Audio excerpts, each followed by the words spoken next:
Kuna watu tunakutana nao mara moja, pengine huduma yetu ni hiyo hiyo ya mara moja. Kuna watu tunakutana nao mara nyingi ili tuweze kuwahudumia mara moja au tuwahudumie mara nyingi zaidi. Kwa hiyo kila nafasi unayoipata itumie vizuri. Ninaamini kwa kushare na wewe utapata la kujifunza, ama pengine inaweza ikakusaidia kwenye kutafsiri nyakati ambazo umewahi kutana nazo ama ambazo umewahi kuziona kwa watu wengine zikiwa zinatokea. Mwaka 2024 mwezi wa 4 nilikuwa nasafiri kutoka Tanzania kuelekea Falme za Kiarabu. Mimi ni miongoni mwa abiria ambao waga wanaingia kwenye ndege wakiwa wa mwisho, hususan nikiwa natokea Tanzania. Kwa wakati naingia kwenye ndege, nimeshaelekezwa upande ambako siti yangu ipo, nikakutana na akina mama wawili ambao walishakaa kwenye siti ambazo zilitakiwa kuwa na watu 3 lakini walikuwepo wawili. Wakanipa tabasamu kubwa, lakini wakaniomba niwapige picha. Nikafanya hivyo, nikawashukuru, wakanishukuru, nikaelekea ilipo siti yangu.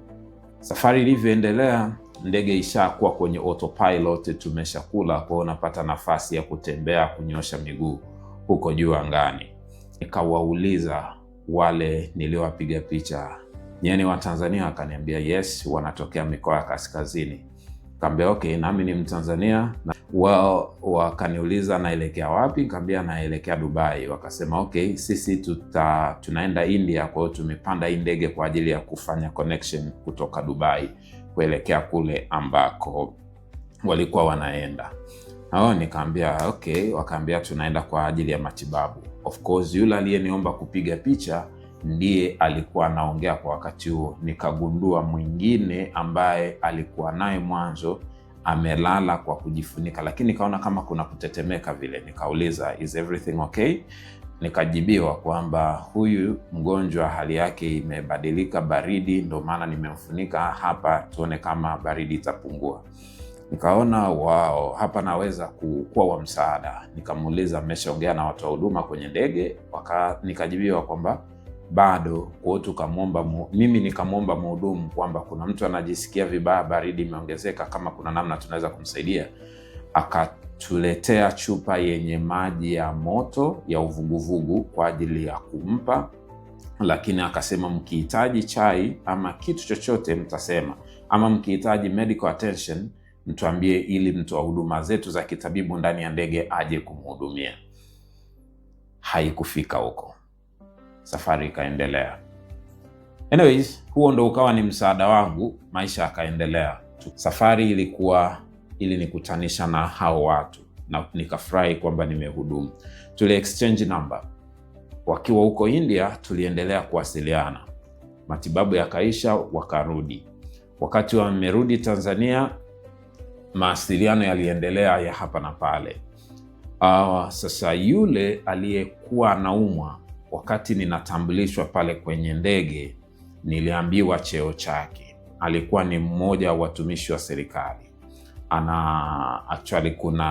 Alikuwa ni DC wa wilaya fulani pale Tanzania.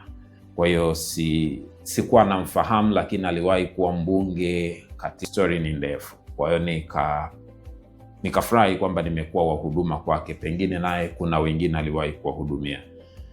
Nilivyorudi Tanzania mwezi wa 7 mwaka 2024, yule aliyekuwa anamsindikiza mgonjwa akatoka huko kaskazini kuja Dar es Salaam tuonane, lakini pia kuonana na familia yangu. Miongoni mwa vitu alivyosema kwamba anashukuru kwa sababu nilikuwa wa msaada katika ndege wakati akiwa na mgonjwa. Kwa alikuja kushukuru kwa huduma ama kwa wema niliowaonesha.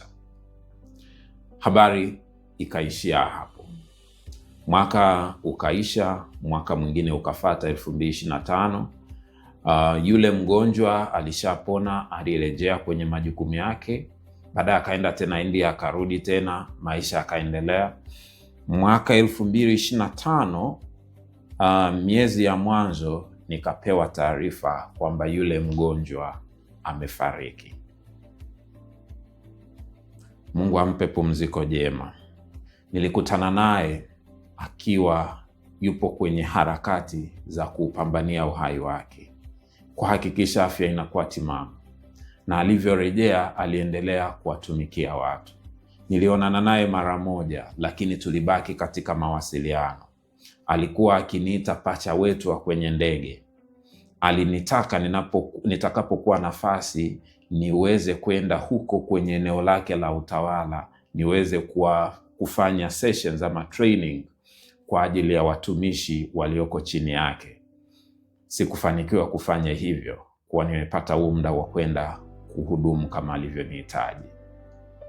Huyu mwingine aliyekuwa anamsindikiza anafanya biashara zake huko mikoa ya kaskazini. Pamoja na kuja kwake Dar es Salaam kuonana na mimi, kutana na familia yangu, kuwa marafiki kiasi kwamba baadhi ya watu wanaonifahamu au ambao nilimkutanisha nao akiwa Dar es Salaam, wakienda Arusha, yeye ndo anakuwa mwenyeji wao. Hii ni huduma ni huduma anayoitoa kutokana na wema nilioutenda wakati tulipokutana kwenye ndege na siku ambayo alikuwa kwenye uhitaji. Amenialika Arusha mara kadhaa, sijafanikiwa kwenda, lakini ninatazamia kwamba nitapata nafasi ya kwenda. Tutahudumu kwa ajili ya wengine kama ambavyo nilihudumu kwa ajili ya yule mgonjwa aliyekuwa akimsindikiza kwenda hospitali.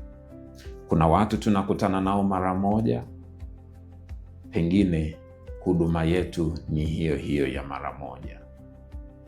Kuna watu tunakutana nao mara nyingi ili tuweze kuwahudumia mara moja au tuwahudumie mara nyingi zaidi.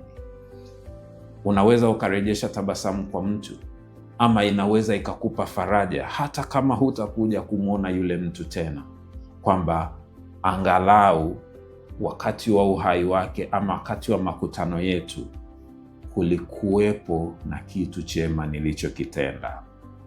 Kuna kitu kwenye saikolojia tunakiita self gratification. Hii ni hisia ya upekee ambayo mtu anaipata ya kujisikia vizuri pale anapokuwa ametenda wema bila kutarajia chochote. Niliwapiga picha bila kutarajia chochote, nilitoa huduma kwenye ndege bila kuwa nimefahamu na kina nani, lakini matokeo yake nimepata rafiki, familia imepata rafiki, marafiki zangu wameenda kuhudumiwa na huyo mtu ambaye mimi nilimhudumia. Kila unayekutana naye, kila unapoombwa kusaidia, na kila unachokifanya kinakupeleka hatua nyingine karibu na lilipo kusudi la wewe kukutanishwa na huyo. Ninamwombea pumziko jema mtangulizi wetu ambaye tulimhudumia, na baada ya muda, mwaka mzima baada ya mimi kuwa nimemhudumia, akahitimisha safari yake hapa duniani. Ninawaombea heri aliyowaacha. Ninawatakia baraka wote mnaowahudumia msiowajua. Mimi ni Justus, nimeona nishare na wewe hiki kisa.